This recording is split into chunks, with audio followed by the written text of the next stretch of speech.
Assalamu alaikum wa rahmatullahi wa barakatuhu. All praises are due to Allah, and may Allah's mercy and safety be upon our Prophet Muhammad sallallahu alaihi wasallam, his family, companions, and all of us. Respected teachers and my dear students, today I would like to speak on the topic of the importance of protecting public property. Allah Ta'ala mentioned in the Quran in Suratul An'am, وَلَا تُسْرِفُوا إِنَّهُ لَا يُحِبُّ الْمُسْرِفِينَ. Allah says, do not waste, for Allah does not like the wasteful. Abdullah ibn Amr radiallahu anhu reported, the Messenger of Allah, peace and blessings be upon him, passed by Sa'ad radiallahu anhu while he was performing ablution. The Prophet sallallahu alaihi wasallam said, what is this extravagance? Sa'ad radiallahu anhu said, is there extravagance with water in ablution? The Prophet sallallahu alaihi wasallam said, yes, even if you were on the banks of a flowing river, you have to do it in a proper manner. Ibn Majah mentioned that. Narrated by Anas ibn Malik radiallahu anhu. Most of our people have not realized the values of public property.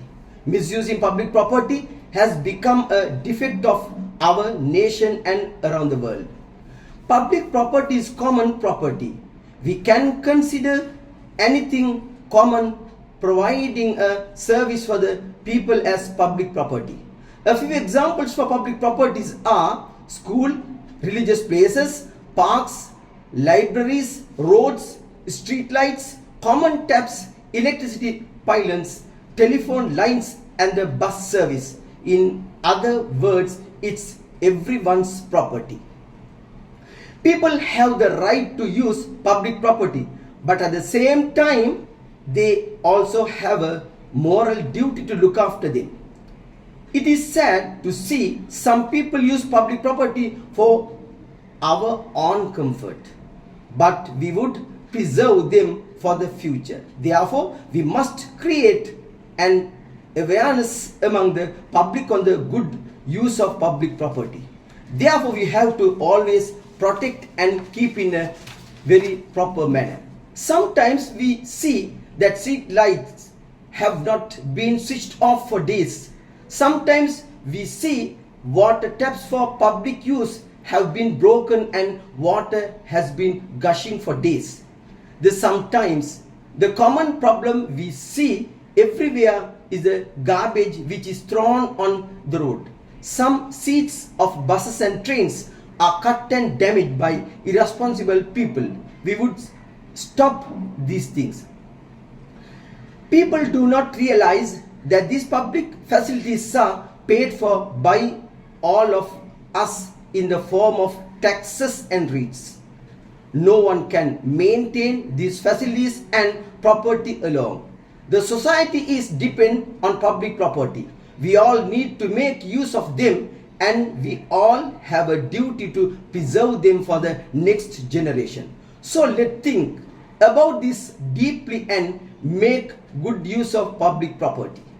For instance, if we talk about our school library as well as the public library, we raise ourselves and our tax money is used by the government for public good.